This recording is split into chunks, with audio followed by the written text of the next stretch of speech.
Hello everyone, आप सभी का स्वागत है आपके अपने यूट्यूब चैनल तैयारी सक्सेस की में। दोस्तों, इस वीडियो में हम लोग देखेंगे semester 4 history honours core paper 9 का एक महत्वपूर्ण प्रश्न जो हर साल एग्ज़ाम में कभी कभी शॉर्ट क्वेश्चन में तो कभी कभी लॉन्ग क्वेश्चन में ज़रूर पूछा जाता है। दोस्तों, ये प्रश्न है, भारत में अंग्रेज़ों की सफलता का क्या कारण था। यानी अंग्रेज़ जो भारत में उठकर आए थे यहाँ, उनको क्या ऐसा चीज़ हो गया जो यहाँ पर सफल हो गए और लगभग 200 साल तक भारत में उन्होंने गुलाम बना करके रखा था। तो वही चीज़ को आज पढ़ना है दोस्तों, पूरा डिटेल्स में पढ़ेंगे और बहुत ही सरल भाषा में पढ़ेंगे। तो अगर आपको पढ़ना है और इस टॉपिक को समझना है तो पूरा वीडियो को एंड तक देखिएगा दोस्तों। वीडियो ख़त्म होने तक आपको पूरा का पूरा कंसेप्ट क्लियर हो जाएगा। तो दोस्तों, चलिए शुरुआत करते हैं। तो अगर पहली बार आए हैं तो प्लीज़ वीडियो को लाइक कीजिएगा और चैनल को सब्सक्राइब ज़रूर कर दीजिएगा, ठीक है। तो दोस्तों, स्टार्ट करते हैं। दोस्तों, आज का जो प्रश्न है वो है, अंग्रेज़ों का भारत में सफलता का क्या कारण था। तो सबसे पहले क्या करेंगे दोस्तों, हम लोग इंट्रोडक्शन देंगे। यानी सबसे कोई भी टॉपिक को लिखने के पहले आपको इंट्रोडक्शन देना बहुत ज़्यादा ज़रूरी है उसके विषय में, ठीक है। अंग्रेज़ों का भारत के राजनीति में सफल एक महत्वपूर्ण विषय है। यानी अंग्रेज़ों का भारत के राजनीति में आना एक बहुत महत्वपूर्ण विषय है। माना जाता है कि अंग्रेज एक व्यापारी के रूप में जहांगीर के दरबार में आए थे। यानी अंग्रेज सबसे पहले जहांगीर के दरबार में आए थे व्यापारी की, मतलब व्यापार की अनुमति के लिए। यानी बिजनेस करेंगे, यहाँ पर रहेंगे, हमको लोगों को अनुमति चाहिए। और 1757 के प्लासी की युद्ध में कलकत्ता पर अधिकार के साथ कलकत्ता की राजनीति पर पहुंचे। यानी 1757 में जो प्लासी का युद्ध हुआ था, सिराजुद्दौला को, बंगाल का शासक को हराया था, उसके साथ उन लोगों ने कोलकाता के राजनीति पे तथा 1764 के बक्सर युद्ध के विजय के बाद भारत की राजनीति में प्रवेश किया। कौन? अंग्रेज, ठीक है। और भारत में लगभग 200 वर्ष तक गुलाम बनाया। यानी भारत को 200 वर्ष तक गुलाम बनाया, यहाँ पर शासन किया और यहाँ पर निर्दयतापूर्ण शासन किया, ठीक है। उनकी सफलता के कई कारण थे जो निम्नलिखित इस प्रकार है। किस प्रकार है, एक एक करके हम लोग समझेंगे। तो दोस्तों, चलिए हम लोग एक एक करके पूरा कारणों को जानते हैं। दोस्तों, पहला कारण है सर्वश्रेष्ठ नौसेना। दोस्तों, आप लोग सभी जानते हैं कि अंग्रेज एक टापुओं का देश है। यानी दोस्तों, इंग्लैंड एक टापुओं का देश है। यानी चारों तरफ से पूरा का पूरा जल से घिरा हुआ है, ठीक है। और इनके वजह से उन लोगों के पास एक बहुत ही मजबूत नौसेना था, जिनके वजह से वो ना सिर्फ नौसेना मतलब जल में और जल के साथ साथ पूरा स्थल में भी हर दूसरे देश में उपनिवेश बना लेता था, ठीक है। तो वही चीज़ का फ़ायदा उठाया भारत में भी। ब्रिटिश के पास एक प्रमुख नौसेना थी जो उन्हें समुद्र मार्ग को नियंत्रण करने और भूमि सेना को महत्वपूर्ण रासत सहायता करने की अनुमति देती थी। उनकी नौसेना श्रेष्ठता ने उन्हें तट क्षेत्र को सुरक्षित करने और अपने विरोधियों के खिलाफ प्रभावी नाकाबंदी करने में सक्षम बनाया। यानी बहुत ही ज़्यादा अच्छा उन लोगों के पास नौसेना था, जिसके वजह से उन लोगों ने अपने विरोधियों को नाकाबंदी कर दिया, यानी घेर लिया, ठीक है। नेक्स्ट है दोस्तों, फूट डालो और राज करो की नीति। दोस्तों, आप लोग जानते ही हैं कि भारत में पहले के ज़माने में क्या होता था, फूट डालो और राज करो की नीति। मतलब कभी भी एक भारतीय दूसरे भारतीय के साथ अच्छा से बॉन्डिंग से रहा ही नहीं, और उस टाइम भी यही था, ठीक है। और इसका फ़ायदा उठाया अंग्रेज़ों ने। अंग्रेज़ों ने क्या किया, अलग अलग करके सबके साथ संगठन कायम किया, उन लोगों के साथ दोस्ती किया और उनसे इनको ही लड़वाया, और इसका फ़ायदा अंग्रेज को उठा लिया। यानी मान लीजिए ये ए को लड़वाया बी के साथ, ठीक है। बी जब जीत गया तो बी को सी के साथ लड़वा दिया। सी को बोला कि हम तुमको राजा बना देंगे, और सी को खुद अपने सेना से मरवा दिया। यानी सबका सफाया स्वयं ने ही किया, अपने अपने में फूट डालवा दिया और खुद फ़ायदा उठा लिया, ठीक है। तो वही नीति को अपनाया था, फूट डालो और राज करो की नीति का प्रयोग। अंग्रेजों ने भारतीय शासकों और समुदायों के बीच प्रतिद्वंदितावाद और संघर्ष का फ़ायदा उठाया। यानी आपस में का जो टेंशन था उनका फ़ायदा उठाया। उन्होंने रणनीतिक रूप से एक दूसरे के खिलाफ अलग अलग गुटों में काम किया है। यानी अलग अलग गुटों में काम किया, वही वाला ए के साथ भी ऐसे ही डील किया था, बी के साथ भी वैसे ही, सी के साथ भी ऐसे डील किया। यानी ए को बोला कि बी को मारो, बी को बोला कि सी को मारो, वैसे ही काम करता रहा। विभाजन पैदा किया और ब्रिटिश शासन के खिलाफ किसी भी एकाग्रति प्रतिरोध को कमजोर कर दिए। यानी जो जो ग्रुप ऐसा था जो ब्रिटिश शासन के खिलाफ लड़ रहा था, उनको ही कमजोर कर दिया। तो ये एक महत्वपूर्ण कारण था भारत में अंग्रेजों का सफलता का, क्योंकि भारत का जो वर्तमान स्थिति था ना, फूट डालो और राज करो की नीति के जैसा था। नेक्स्ट है गठबंधन और कूटनीति का प्रभावी उपयोग। यानी बहुत ही महत्वपूर्ण तरीके से गुटबंदी और कूटनीति तरीके से उनका प्रभाव किया। अंग्रेज उन भारतीय शासकों के साथ गठन बनाने में कुशल थे जो उनके प्रतिनिधित्व से असंतुष्ट था। यानी क्या था दोस्तों, अंग्रेज उन शासकों से गठबंधन बना लिया था जो उनके कंपटीटर से परेशान था। ठीक है, यानी अंग्रेज ए के साथ बॉन्डिंग बना लिया कि बोला कि ये बी ही आपको परेशान कर रहा था ना, हम आप लोगों को सैन्य सहायता करेंगे, बी को मारो।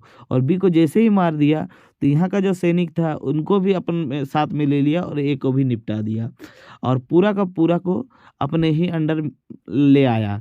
इस तरह से वो लोग क्या किया, जितने भी विरोधी था सबको कमज़ोर करता गया। ठीक है, तो उन्होंने विरोधी ताकतों को कमज़ोर करने और अपना विस्तार के लिए समर्थन हासिल करने के लिए इन गठबंधनों का लाभ लिया। कूटनीतिक वार्ताओं और समझौतों ने उनके प्रभाव को और बढ़ा दिया। यानी जो कूटनीतिक पूर्ण वो लोग डील करते थे इनसे, और क्या हुआ, इनसे और वो लोग भारत में स्थायी हो गए।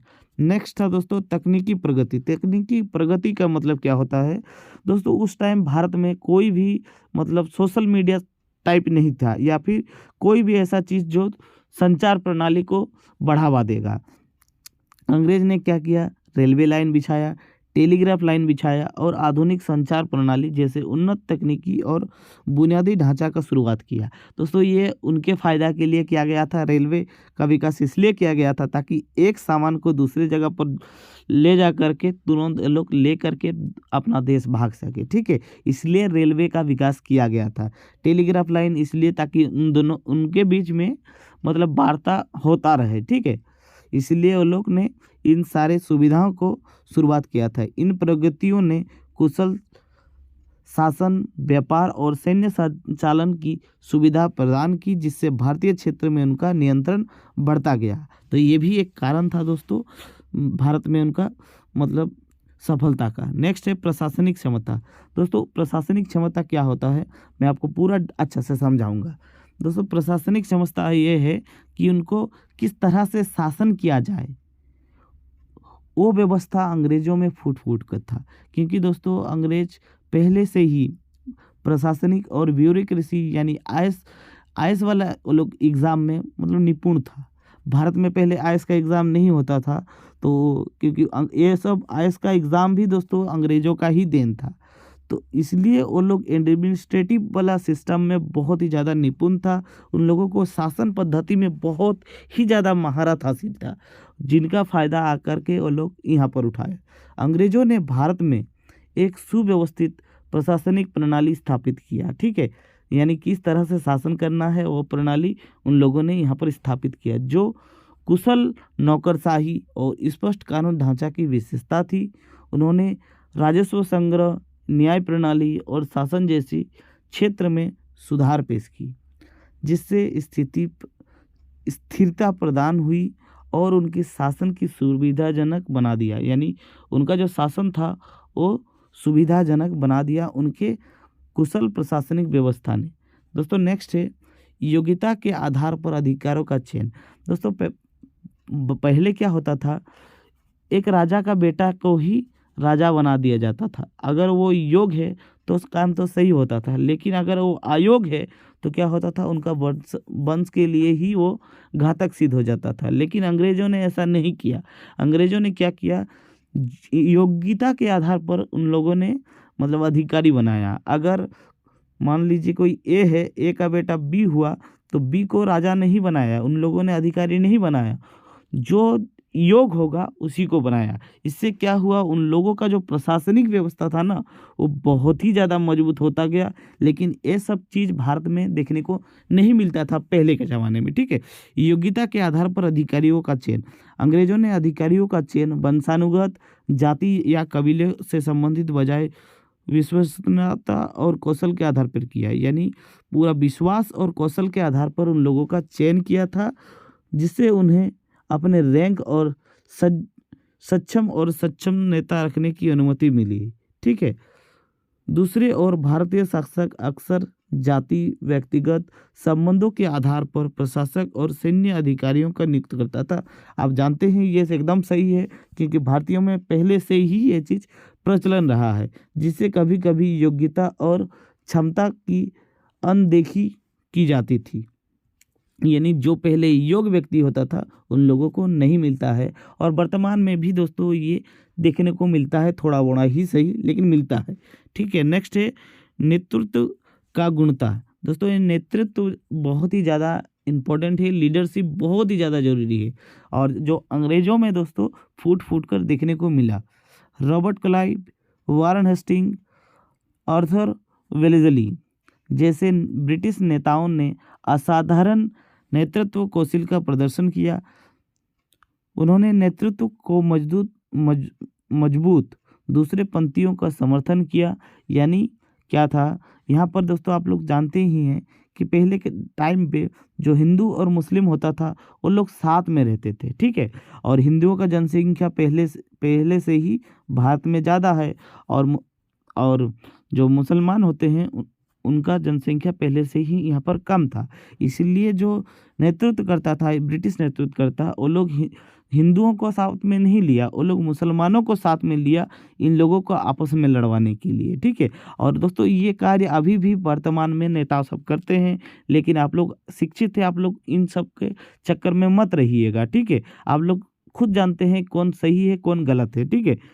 इससे विपरीत जबकि हैदर अली, टीपू सुल्तान जैसे भारतीय शासकों ने प्रतिभा का प्रदर्शन किया, इनके पास अक्सर मजबूर सहायक नेतृत्व का अभाव रहा, जिससे रणनीतिक नुकसान हुआ। यानी क्या हुआ दोस्तों, जो अंग्रेज थे उन्होंने बहुत ही सूझबूझ तरीके से नेतृत्व किया, लेकिन इसके विपरीत जो शासक थे भारत के उस टाइम पे, उन लोगों ने उस टाइप का मतलब नेतृत्व नहीं कर सका और आपस में लड़ नहीं सके, इसलिए उन लोग हार जाते हैं और अंग्रेज यहाँ पर सफल होते हैं। नेक्स्ट क्या है, नेक्स्ट है मजबूत वित्तीय बैकअप, यानी मतलब फाइनेंशियल सपोर्ट। दोस्तों भारत पहले से ही सोने का चिड़िया था, है ना, लेकिन ये जो सोने का चिड़िया है किसी एक के पास नहीं था, सबके पास अलग अलग था।